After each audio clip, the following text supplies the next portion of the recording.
तेरी कैद से मैं यूं ही रिहा नहीं हो रहा। मेरी जिंदगी तेरा हक अदा नहीं हो रहा। मेरा मौसमों से तो फिर गिला ही फजूल है। मेरा मौसमों से तो फिर गिला ही फजूल है।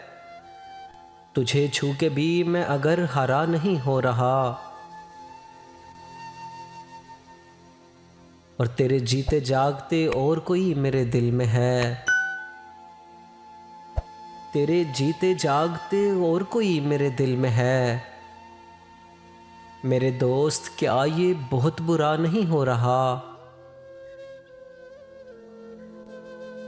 कोई शेर है जो मैं चाह कर भी न लिख सका। कोई वाकया है जो रूनुमा नहीं हो रहा।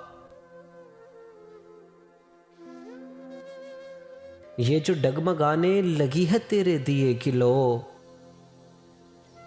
इसे मुझसे तो कोई मसला नहीं हो रहा।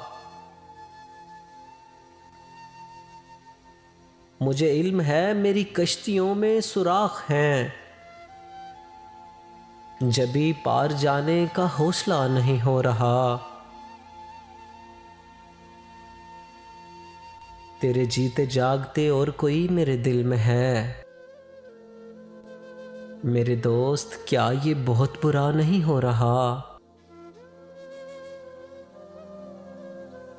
तहजीब हाफिज की लिखी हुई ये गज़ल आप लोगों को कैसी लगी, कमेंट सेक्शन में अपनी आरा से ज़रूर आगाह कीजिएगा।